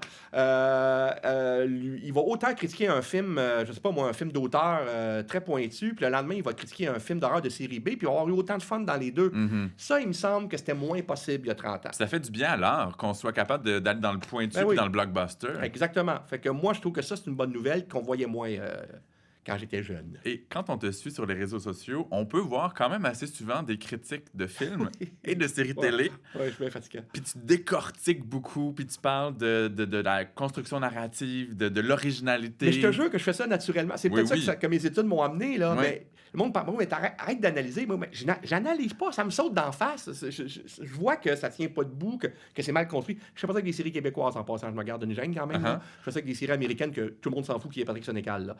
Je veux pas démolir des choses québécoises et médias sociaux. Je trouve que ça se fait pas, là. Mais À part d'un créateur québécois. Là. ça m'amène à te demander, dans ton genre littéraire, tes genres, parce qu'il n'y en a pas un seul, qu'est-ce que tu considères un mauvais livre d'horreur ou de suspense? C'est quand que sous prétexte... C'est quand sous prétexte que c'est de l'horreur ou que c'est du thriller, on se dit, on peut tourner coin rond, puis on peut faire n'importe quoi. Puis ça arrive souvent. On met plus l'accent sur le... Puis j'entends du monde, des fois, quand je leur dis telle série, ça tient pas debout, il y en a qui me disent, ouais, mais on s'en fout, c'est du thriller, c'est de l'horreur. Mais non, on s'en fout pas. Souvenez-vous des meilleurs films d'horreur ou les meilleurs thrillers que vous avez vus, là, puis que vous en rappelez 20 ans plus tard ou lus. C'est parce que c'est des bons films puis des bons romans au départ. Parce que tu as des vrais personnages, parce que tu as une vraie structure qui tient debout, tu as une vraie cohérence. Oui, avec le lecteur, tu signes un contrat dans les premières pages de l'univers, ça va être ça. Mais après ça, cet univers-là, faut qu'il fonctionne. Là. Moi, je trouve que toute histoire, il y a un contrat avec le lecteur ou avec l'auditeur que tu dois établir au début. Si tu trahis ce contrat-là après, sous prétexte que tu peux faire n'importe quoi parce que c'est un genre, je trouve que ça marche pas. Si tu penses à un film comme L'Exorciste, Crime, c'est une fille qui est possédée par le diable. C'est assez niaiseux comme histoire quand tu y penses. Là. Puis à l'époque, ça faisait plus peur parce que la religion était plus importante. Mais quand tu regardes le film aujourd'hui, ça demeure un astifi de bon film. C'est réalisé de façon A1. La courbe des personnages fonctionne, les dialogues sont bons, le côté très naturaliste de cette histoire, pourtant là, qui n'est pas du tout réaliste, mais c'est filmé avec beaucoup de naturalisme, ça amène une dimension plus crédible au film. C'est pas n'importe quoi, là. Elle se met pas à voler dans les airs puis à faire des niaiseries parce qu'elle est possédée par le diable. Puis il y a même toute une enquête médicale au départ pour dire, on va essayer de trouver... Et l'auteur, il a fait des recherches médicales, il a fait des recherches psychologiques pour... C'est pas n'importe quoi. C'est pas parce que c'est du genre qu'il faut que ça soit n'importe quoi. Est-ce que tu es un public sévère? Oui, je pense que oui. Je pense que oui. J'en ai vu beaucoup, j'en ai lu beaucoup, j'ai 54 ans. Cela dit, des fois, je suis capable de... Tu sais, Squid Game, par exemple. Ouais. Squid Game, c'est pas génial. Mais c'est pas la merde que tout le monde dit. Moi, j'ai écouté ça, puis j'ai fait... Bon, l'histoire les personnages, moyens, un petit peu... Mais les jeux, tous les jeux... L'as-tu vu la série? Oui. Tous les jeux qui filment sont tous le fun. C'est tout du bonbon, le fun. Ils sont bien filmés, le stress est là, c'est original. Bon, après ça, la fin, la finale, tu sais. Mais il y a quelque chose là-dedans, puis ça, c'est les Asiatiques en général, les Coréens, les Japonais, dans leurs films, dans leurs séries, ils ont peur de rien. Mm-hmm. Ils ont peur de rien. Ils disent, let's go, on fonce, on fait des... Tu sais, un film comme Parasite, par exemple. Je pensais à ça. Oui. Sur papier, là, tu lis ça, tu fais... Regarde, ça n'a aucun bon sens. C'est quoi? C'est une comédie? C'est de l'horreur? C'est du drame? Qu'est-ce que c'est ça? Ça a l'air de n'importe quoi. Tu regardes le film, ça marche. Ouais. Je sais pas comment expliquer ça, mais ça marche. Mais puis, sans dire que tu fais ça pour ça, souvent, tu as la posture contraire. Quand il y a un succès, depuis quelques jours ou depuis 2 semaines, souvent, je vois surgir un post de Patrick Sénécal qui fait comme... Là, votre série puis votre film, c'est de la merde. Bon, voici les raisons. Là, j'ai de l'air, c'est ça. Il y en a qui me disent, bon, parce que ça pogne, t'as pas aimé ça. C'est pas vrai, il y a plein d'affaires qui ont pogné que j'ai beaucoup aimé. J'ai beaucoup aimé, moi, je suis un fan fini de Breaking Bad, là. Gros fan fini. Qu'est-ce que j'ai aimé il y a pas longtemps aussi? Je t'allais dire, waouh, c'était vraiment bon, ça. Bon, là, je me rappelle plus, là. Mais il y en a des... bon, je sais pas si ça pogne, Landscaper, mais ça, c'est une série que j'ai vue il y a pas longtemps. C'est super bon. Mais tu te gêneras pas pour aller à sens contraire quand tout le monde trippe. Non. Je me gêne pas, puis j'haïs pas ça. Non, hein, c'est ça. J'haïs pas ça, mais c'est jamais par snobisme. Souvent, je fais même des jokes dans mes critiques, là, en voulant dire, bon, je sais que je chiale, là, je sais que je vais recevoir des tomates, là. Mais il y a des fois que j'y crois pour vrai, là. Quand j'ai démoli... Moi, le succès de Stranger Things, là, m'énerve encore, là. Je peux pas croire que ça pogne, cette affaire-là. Ça me rend... Puis la seule raison pourquoi ça pogne, c'est parce que ça se passe des années 80. Ouais, c'est ça qui m'énerve. C'est ça que... Je trouve que c'est de la bouillie... Je trouve que c'est de la poudre aux yeux. C'est ça qui m'énerve. Mais oui, mais quand je vois une bonne série, je vais aller l'écrire aussi, là. Ou un film. J'ai dit que Power of the Dog, c'était super bon. J'ai dit justement que la lenteur était intéressante. Mais c'est vrai que des fois, j'ai pas peur de dire... puis même des fois, j'écris « Comment ça se fait que vous avez aimé ça? » C'est un peu baveux. Mais bon, le monde sur Facebook, ils me connaissent. Là. C'est des amis. Là. J'irais pas écrire ça nécessairement sur mon site de fan où que le monde me connaît moins. Puis le monde qui me connaît, le monde sait que... Bon, ça n'est qu'à y en met, là, il fait son show un peu, là. Mais je ne vais jamais mépriser quelqu'un parce qu'il a mis une série que j'aime pas, là. C'est pas vrai, là. Je ferai jamais ça. Puis dans ton giron, dans ce qui est horreur, suspense, un peu gore, policier, j'ai trop entendu de journalistes te demander quel genre de psyché tu as pour écrire des affaires de même. Ça me gosse tout le temps. Je trouve que c'est tellement répétitif, puis en plus, un peu niaiseux comme question. Mais j'ai envie de te demander, est-ce qu'il y a un genre d'être humain qui est particulièrement disposé pour faire des bons romans de ce type-là? Hey, crime, ça, c'est une bonne question. Y a-tu comme un dénominateur commun parmi les bons auteurs d'horreur? Ce que je remarque quand je vais dans les salons du livre, des auteurs, en général, pas tous, là, mais en général, les auteurs de genre horreur, thriller, policier. Ici, comme en Europe d'ailleurs. Quoiqu'en Europe, il y a des auteurs qui se prennent plus au sérieux, là, remarque, là. C'est dommage de dire ça, mais c'est vrai. Qu'est-ce que vous voulez que je vous dise? Mais il y en a des super cool. Et justement, les auteurs de genre, en général, quand on va prendre un verre, quand on va au resto, ils sont très relax. Ils aiment avoir du fun, ils aiment rire, ils aiment déconner. J'ai l'impression qu'on met toute notre noirceur dans nos romans, puis qu'après ça, on a le goût on va pas se prendre la tête, on se la prend assez dans nos romans. Parce que je pense que les auteurs qui écrivent ces romans-là sérieusement, ce que j'espère que je fais, je pense parce qu'il y en a qui l'écrivent juste pour « Ah, je vais mettre bien de l'horreur, du sang qui revole, puis c'est tout, là. » Mais ceux qui l'écrivent en pensant... Moi, quand j'écris mes romans, il y a un certain... Comment je dirais bien ça? Je veux présenter une certaine vision du monde. Une vision noire, mais une vision quand même. Les êtres humains dans mes romans, je pense qu'ils existent...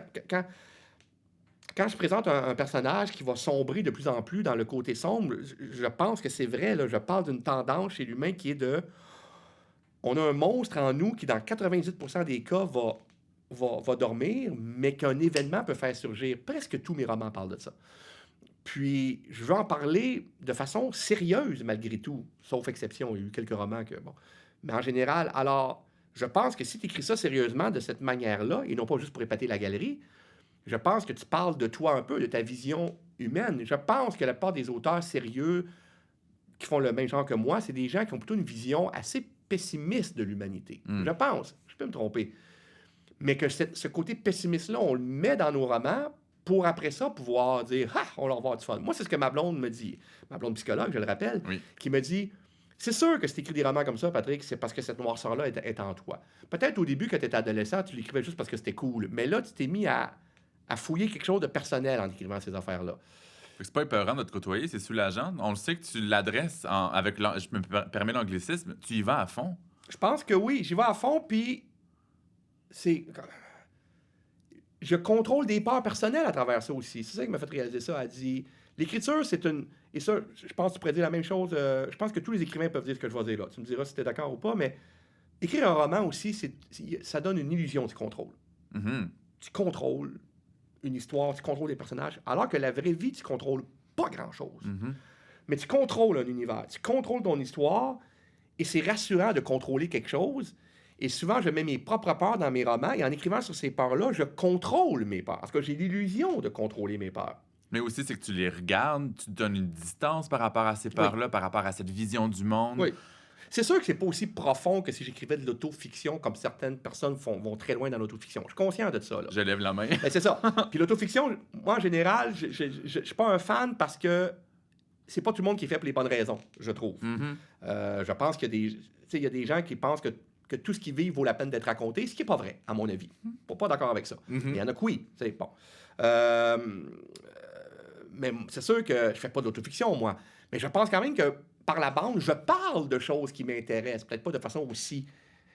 Parce que moi, je pense que ma vie personnelle n'est pas assez intéressante pour la raconter.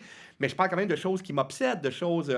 tu sais, il y aura ceux de là-bas, c'était ma peur de la mort. Mais parler de ma peur de la mort, moi-même, cette peur-là n'a pas assez de répercussions dans ma vie pour en faire un roman. Mais parler de faire un roman là-dessus, ça, je pense que ça peut être intéressant. Mais ça montre quand même une certaine noirceur que j'ai j'ai pas beaucoup confiance à la nature humaine. Puis quand on regarde ce qui se passe dans le monde, je trouve que c'est pas très rassurant. Mhm. Mais j'aime la vie, je veux la vivre à fond, je veux vivre avec mes amis, ma famille, mes enfants, je veux propager le bonheur autour de moi le plus possible. Alors, je vais tout mettre le pire de moi dans mes romans pour le soir, quand je vais prendre une bière, avoir du fun, puis Ouais. pas me prendre la tête et dire à quoi bon? À quoi bon prendre une bière? On va tous mourir. Tu sais, moi, c'est ça que je veux pas. Puis, de mon côté, j'ai fait un peu d'autofiction. J'ai fait des récits poétiques basés que sur du vrai. Puis j'ai fait plusieurs romans qui sont de la fiction. Puis à Mais peu tu près... parles de. Je suis sûr que tu parles de choses à toi pareil dans tes romans de fiction. On n'a pas le choix. Bien sûr. Puis dans tout ça, je pense que la façon de présenter mon écriture, mes livres, c'est je fais des comédies dramatiques. Même si c'est une expression qui est propre au cinéma, moi je trouve qu'elle cadre parfaitement avec ce que je Oui, fais. oui, ça peut. Oui, oui, Fait tout que à ça fait. fait 10 ans que je suis beaucoup là-dedans, avec des histoires différentes. Mais tu dirais quoi à quelqu'un comme moi qui aurait envie d'essayer d'écrire de l'horreur ou du suspense? C'est drôle parce que Don Pierre, en fait, il n'y a pas longtemps, il a sorti un collectif Fumée Fantôme et je sais pas quoi, là, qui était juste des histoires de. Il avait demandé à des filles d'écrire des histoires d'horreur, Ouais. puis des femmes qui écrivent pas nécessairement de l'horreur, là. Puis il y en a une couple qui m'ont parlé après ça, qui m'ont dit Hey, pas facile, hein, écrire de l'horreur. Quand... J'ai dit, c'est facile, c'est n'importe quoi.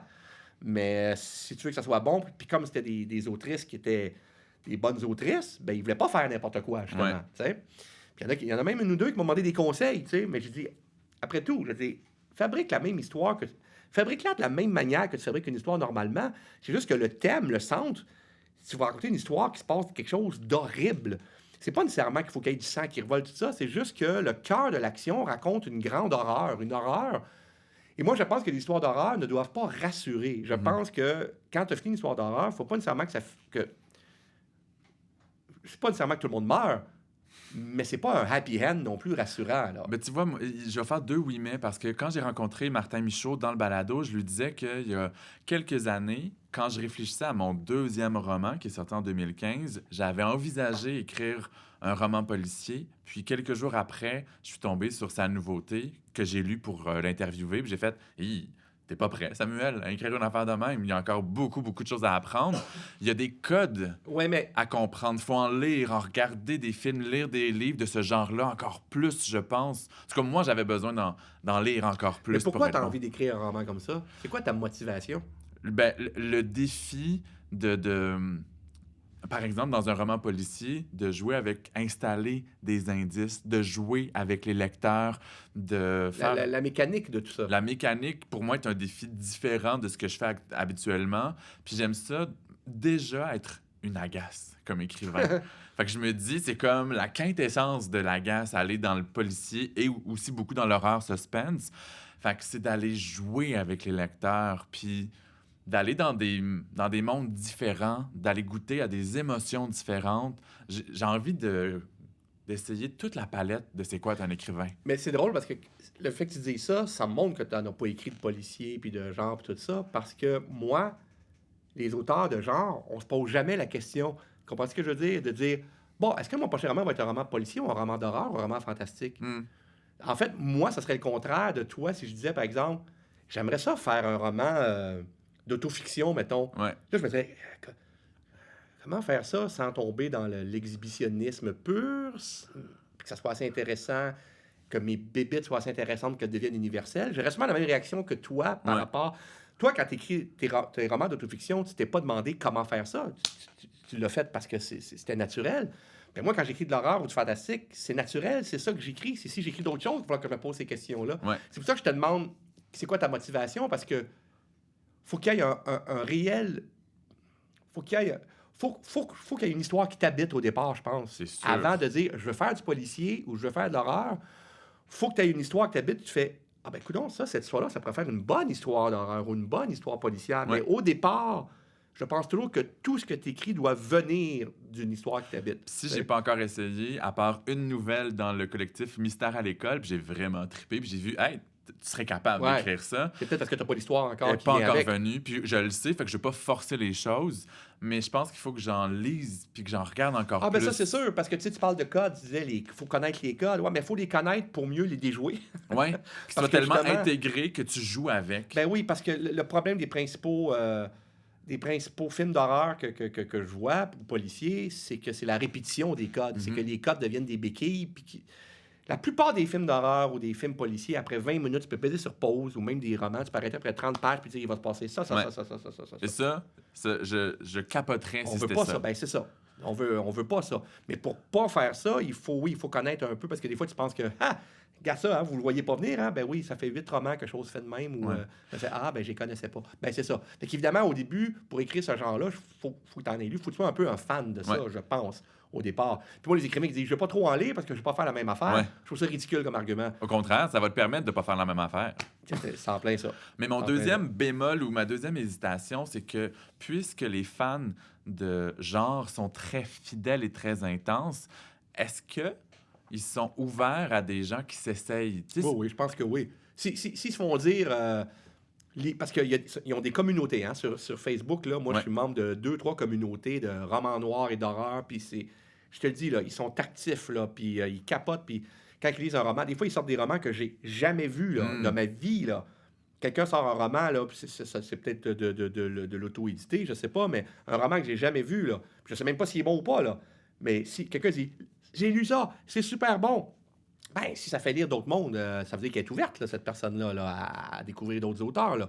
Fait que, ils se parlent tellement, ce monde-là, là, que quand ils se mettent à aimer un roman, là, ça se dit. mais tu ça se trouves parle. pas que c'est un défi de naviguer d'un genre à l'autre dans le milieu littéraire québécois? Ben, oui, j'imagine que oui. Comment je dirais bien ça? Moi, je pense qu'il faut écrire ce qu'on a le goût d'écrire quand même. Je pense qu'il faut... Mais on a tellement Tu sais, moins moi- installé une habitude que ça peut être plus difficile de rejoindre les gens, même si on a écrit ce qu'on a envie d'écrire à la Ouais, base. peut-être. Ouais. Puis, tu sais, il y a de moins en moins de... Il y a de moins en moins de tribunes de la littérature en plus. Il y a de moins en moins... C'est pas des... Même moi qui aujourd'hui... Tu sais, malgré le fait que je suis bien plus connu qu'il y a, mettons, 20 ans, quand je sors un roman, je vois moins de médias qu'il y a 20 ans. Hmm, Quand même, c'est capoté, ça, là. c'est triste. Il y a 20 ans, Louise de chez Alire, elle m'a amené à Québec pour faire pendant 2 jours des médias. J'étais un peu... Puis il y a 20 ans, 20 ans, j'exagère peut-être, mettons 15 ans. Mhm. Il y a 15 ans. J'étais connu un peu, je commençais à être connu à 15 ans, mais pas comme maintenant. Mais je faisais 2-3 postes de radio, la télé communautaire. Là, Louise, elle m'amène plus à Québec là, pour 2 jours. Ça vaut pas la peine. Ouais. Là, les gros médias vont s'intéresser à moi, mais pas comme avant. Là. Pas partout, les petits journaux. Non, c'est Internet qui a pris la relève beaucoup. Là. Mais il y a quand même- C'est des émissions comme ça, c'est d'autres podcasts, c'est des jeunes de 20 ans qui ont sur YouTube, qui ont leur chaîne de critique de livres. Ouais. Ça, là, ça se parle en tabarnouche. Fait que la médiatisation a changé de place. Elle a diminué dans les médias traditionnels.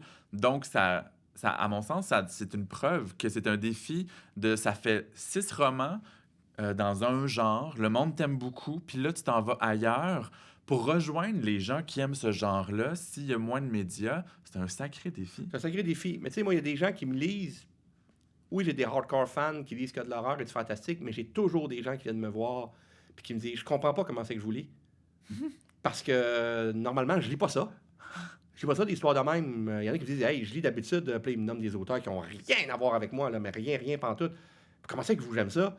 Mais ça, j'aime ça parce que ça veut dire justement que c'est pas juste de l'horreur, que c'est pas juste du fantastique, que c'est pas juste du policier. C'est que je rejoins quelque chose qui touche les gens dans les personnages et tout ça.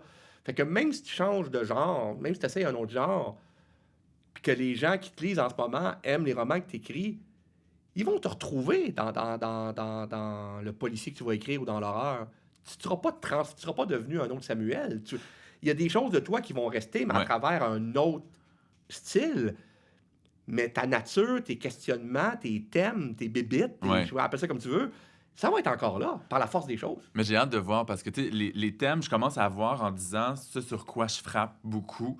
Puis j'ai une grande sensibilité quand j'écris. C'est comme une de mes marques de commerce.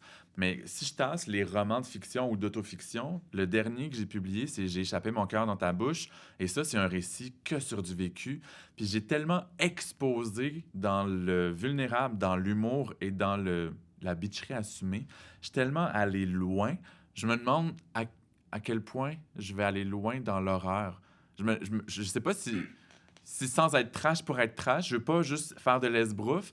Je me demande si je vais pas être bien intense si j'essaye. Ben pourquoi pas, mais puis en même temps, même si t'es bien intense, l'horreur sert aussi d'écran jusqu'à un certain point. Tu comprends ce que je veux dire? Je veux dire, ça pourra pas être aussi... Le monde ne pourra pas le voir aussi personnel que le livre que tu viens de faire. Ouais. Même si pour toi, ça va peut-être l'être. Ouais. Tu sais, parce que tout le monde va dire, ben non, cette histoire d'horreur-là, il l'a pas vécu, c'est sûr. Ouais.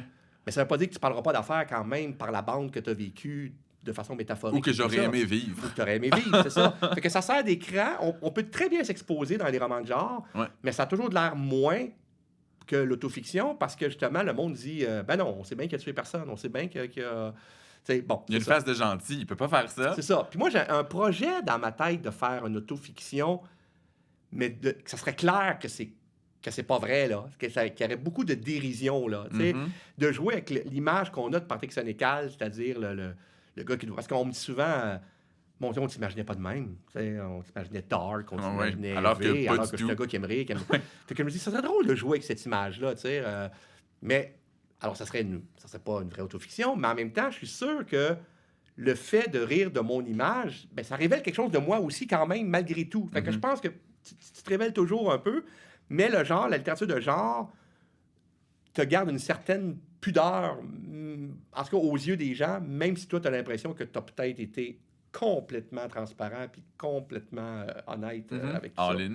Fait que ça peut être un bon alibi, en fait. Puis dans les romans que j'ai publiés, il y en a pour adultes, il y en a pour ados, il y en a pour enfants. Je sais que toi aussi, tu as goûté à la littérature jeunesse. En fait, c'est en faisant mes recherches que j'ai découvert ça. J'en ai fait savais deux, pas. ouais.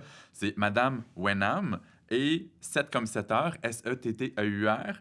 En quoi le plaisir ou le défi d'écrire pour les jeunes, c'est différent pour toi?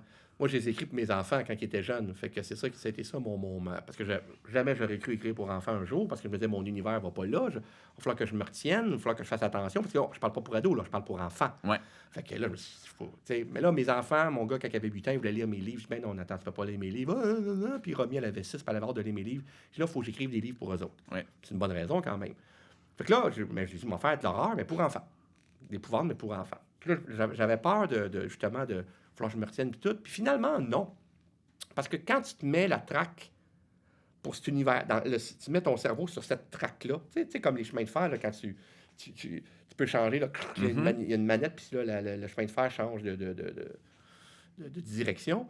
On dirait que quand je me suis mis à écrire pour enfants, le temps que j'écrivais ça, ça l'a fait ça. Là. Dans ma tête, là, le chemin de fer, il a changé de direction. Fait que jamais je me suis dit... Ah, si je me retenais pas, je te dis que le bonhomme 7 heures, il rendrait un couteau dans les yeux à ancrer ma petite fille. J'ai jamais eu envie de faire ça. Là, tu ça m'a dis même ça, pas puis je le traversé. file. Ouais, c'est ça. Mais ça m'a jamais traversé l'esprit, tu comprends? Ouais. Dans ma tête, j'étais pas dans cet univers-là. C'était clair que je me suis imprégné de l'univers pour enfants. Mes personnages étaient 2 enfants, fait que j'ai jamais eu le goût de... J'ai pas à me retenir, je suis pas allé là. Ouais. Mais il y a quand même des scènes, je pense, épeurantes. Là. Je pense qu'il y a des scènes que les enfants ils ont un petit peu peur, mais peur le fun. Puis en plus, ça finit. Moi, ma blonde, elle me dit, tu sais, pour les enfants, Patrick, ce qu'il faut que tu retiennes, elle a été psychologue avec les enfants, elle dit, tu peux leur faire peur pas mal. L'important, c'est qu'à la fin, ils soient plus forts que leur peur. Elle dit, jusque-là, tu peux... Harry Potter a compris ça, entre autres. Ouais. Tu sais, puis plein d'autres depuis ce temps-là. Là. C'est qu'on fait confiance aux enfants. Un film comme, je sais pas si tu as vu le film que je trouve extraordinaire pour enfants, puis mes enfants, ma fille a eu tellement peur, mais elle a adoré pareil, Coraline. Non, je l'ai pas vu. Ah, sac! C'est un film pour enfants, mais c'est terrifiant, Samuel. Là. Il y a des scènes là-dedans, j'ai fait, oh my God, c'est un film d'animation. Ouais. Mais c'est vraiment épeurant. Puis ma fille, elle me tenait le bras, là, puis elle avait peur, mais il n'était pas question qu'elle arrête de l'écouter. Puis à la fin, ben, c'est beau la fin, là. Puis c'est pas gna là. C'est beau, intelligent, là. T'sais. Mais ça finit pas que la petite fille, elle meurt, là. Ça finit pas que l'héroïne meurt à 8 ans. Puis, elle est morte. Bonne nuit, les enfants. Hey, c'est ça, là. Faut se servir de sa tête. Fait que ce que ça a amené, oui, c'est d'explorer que tu peux faire peur avec différents niveaux. Là. Puis pour les enfants, c'est un autre niveau qui est le fun. J'ai eu du fun à faire ces 2 romans-là. Puis je me suis rendu compte que j'ai fait le plan, j'ai fait la construction de la même manière que mes romans pour adultes. Pareil. C'est juste que c'est moins complexe dans la psychologie. C'est des psychologies d'enfants. Fait que c'est sûr qu'on s'en va pas parler d'hypothèque puis de plein d'affaires d'adultes que les enfants s'en foutent. Mais c'est quand même... Je l'ai construit de la même manière que j'écris Mhm. mes romans pour adultes. C'est ça que je me suis rendu compte, que la façon de raconter change pas, finalement. Mais évidemment, c'est moins sanglant, c'est moins pessimiste, c'est moins... c'est ça. Puis dans ta bibliographie, on remarque aussi beaucoup de nouvelles. Moi, j'en ai fait pour des collectifs. J'en ai Ouais. fait 7. C'est étonnant, ça, d'ailleurs. Puis je me dis, je rejoins des publics différents grâce à des projets comme ça. Puis j'essaye des choses. On m'invite dans des endroits où que je fréquente pas souvent. C'est ça. Est-ce que c'est ça qui te parle, toi aussi? Exactement. Moi, de moi-même, j'en écrirais pas de nouvelles. OK. J'en ai écrit quand j'avais 13-14 ans. Mais de moi-même, écrire des nouvelles, non. Moi, je pense pas des histoires longues. Puis à chaque fois que j'écris une nouvelle, c'est parce qu'on m'a invité à ça. C'est parce que c'est une commande. On m'a dit, veux-tu venir écrire dans notre collectif, dans tel livre?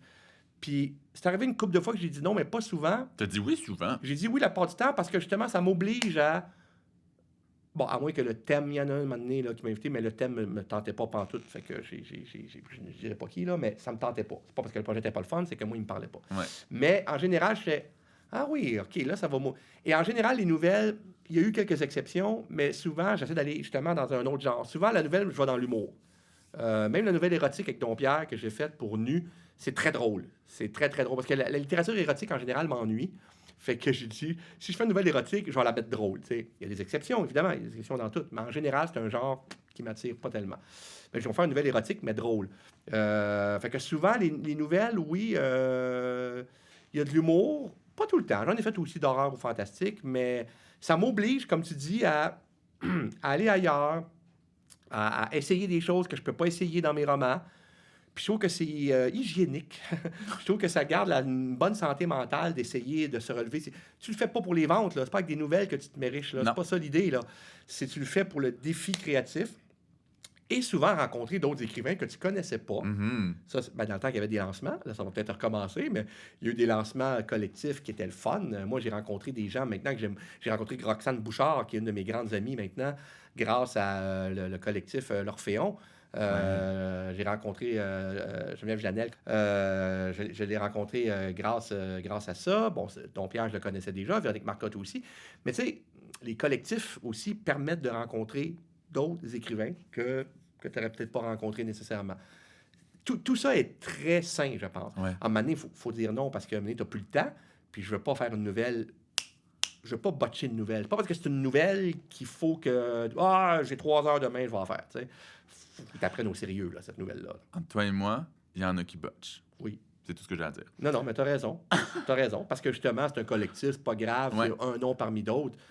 Oui. Ça me Oui. frustre quand je vois Il y en ça. a là. qui devraient dire non. Oui, absolument. Je t'amène avec moi en 2014. Je suis dans un voyage à Liverpool. Je vais voir je suis avec un ami, je vois un film qui s'appelle Kill Your Darlings. Puis là, il y a une image, il y a une idée pour un roman qui apparaît dans ma tête et je sais à l'intérieur de moi que je suis pas encore assez mature émotivement, puis en tant qu'écrivain pour l'écrire, puis ça va prendre des années. Il va falloir que ça macère, puis un jour, je vais m'y attaquer. Est-ce que il y a des idées comme ça que tu sais que tu n'es pas encore prêt à Oui. écrire, puis que ça va te donner le vertige, fait que c'est dans 5 ans que tu vas Oui. oser? J'en ai une que je traîne depuis presque 10 ans, puis l'autre me dit là, tu auras plus cette excuse-là bientôt, Patrick. Là. Puis, ouais, je vais pas dire c'est quoi, Peux-tu me dire pourquoi tu as peur? parce que ça va être un immense travail de recherche. Ouais, ça va être un immense travail de recherche, puis il va falloir que je me consacre à ça beaucoup. Puis en ce moment, je suis trop éparpillé dans plusieurs affaires. Ben, je remarque que je suis de moins en moins. Je m'éparpille de moins en moins. Là. Je dis non à de plus en plus de projets. Ça, je suis content. En vieillissant, j'ai de moins en moins le goût de... Plus je vieillis, plus j'ai le goût d'avoir le moins de responsabilités et de soucis possible. Là. Puis je te jure que je m'arrange pour ça. Et encore là, je suis très conscient que je peux me le permettre. Oui. Je suis très, très conscient. Je suis toujours conscient de ça. Mais je me dis, si je peux me le permettre, pourquoi pas? Mhm. Bon. Tu as Fait travaillé aussi pour te le permettre. Oui, c'est ça. J'ai rien volé à personne, moi. Ça dans ma tête, c'est clair. Ça. J'ai rien volé à personne. Là. Ça, c'est sûr. Je me sens pas coupable du succès que j'ai. Là. Mais le projet en question, je me dis, c'est peut-être un projet pour mes 60 ans, là, dans soixantaine. Mais peut-être que je le repousse tout le temps parce qu'il me fait un peu peur, je sais pas. Mais oui, j'en ai un. Mais c'est ça. Ça se passerait à travers le monde. Puis, C'est pas historique. Ce qui non, impose des c'est recherches. pas historique. Ok. Ça serait... ça pose des questions philosophico-religieuses. Hmm. Fait que, puis moi, je suis pas un gars croyant, là. Je suis pas je veux dire, il y a peut-être quelque chose après j'espère qu'il y a quelque chose après la vie, je ne sais pas. Mais je suis pas quelqu'un qui croit au paradis par l'enfer. Là. Je suis pas quelqu'un qui croit qu'il y a un Dieu qui nous attend, tout ça. Donc, c'est pas nécessairement à ce niveau-là. Là. Mais, fait que oui, il y a quelque chose d'ambitieux et de sérieux qui me fait un peu peur, tiens, pendant que je t'en parle, je le réalise. Parce que j'ai peur d'aller dans des bottes peut-être trop grandes pour moi. Peut-être que peut-être je me prends pour un auteur que je ne suis pas. Peut-être que là, je veux avoir des grandes réflexions, puis que je me dis, ben non, arrête ça, là.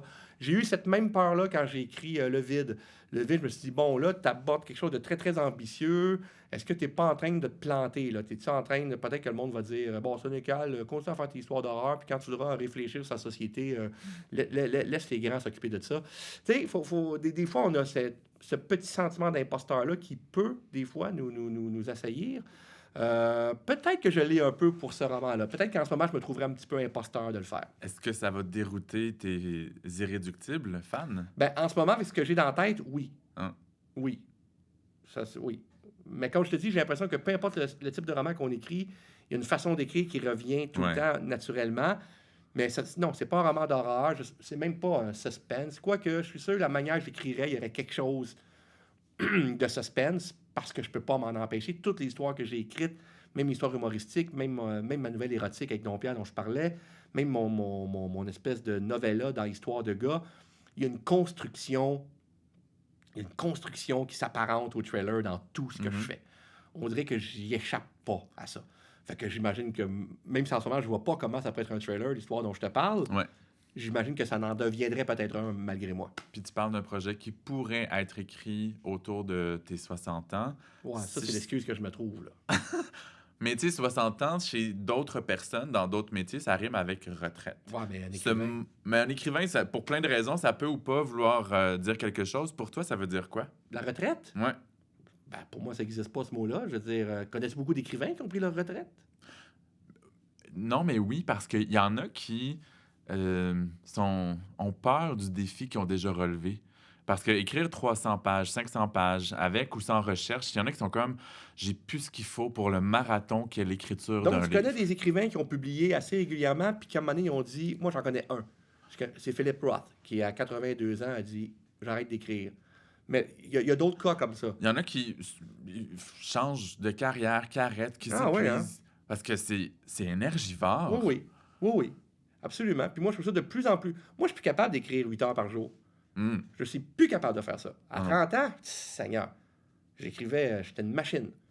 Là, quand j'écris toute la matinée, là, puis des fois, si j'ai pas mon 2000 mots, je peux me rendre jusqu'à 2 heures l'après-midi, là, mais après ça, là, fini. Moi, je fais des blocs, mettons, dans une grosse journée pour moi, c'est un dimanche où je ne fais pas de journalisme et d'entrevue ou quoi que ce soit. Je vais déjeuner, je vais écrire 2 heures. Après ça, je vais prendre une pause. Je vais aller ailleurs pour écrire 2 heures. Si je suis vraiment motivé en soirée, je vais en écrire un autre 2 heures. Fait que là, c'est des heures, c'est pas des mots que tu donnes comme objectif, c'est du temps. C'est les deux. Je vais aussi me donner l'objectif, par exemple, de faire 3000 mots le dimanche, peu importe le temps que ça va me prendre. Puis si... C'est beaucoup, 3000 mots, t'es bon? Ouais. Moi, j'en écris 2000, puis je me trouve pas pire. Il y a un dimanche, j'en ai fait 6000. Eh, tabarnak. À 30 ans, je faisais ça. T'es capable. Plus capable de faire ça. J'ai 35 ans, mais c'est correct. Ouais, ben, c'est ça. Dans 30 ans, On va terminer là-dessus. Puis, je vais inviter les gens à rattraper tous les épisodes avec Martin Michaud, Fanny Britt, Pascal Oulelmi, Michel-Marc Bouchard, India Desjardins, Elkena Talbi, Lucie Pagé et Kamal Macarel. Et à suivre la page Facebook Comme un livre ouvert balado. Et toi, Patrick Sénécal, je te dis merci. Hey, merci beaucoup. à toi. C'était bien le fun. C'était très On a parlé d'affaires que j'avais jamais parlé dans des entrevues. C'était bien intéressant. Cool.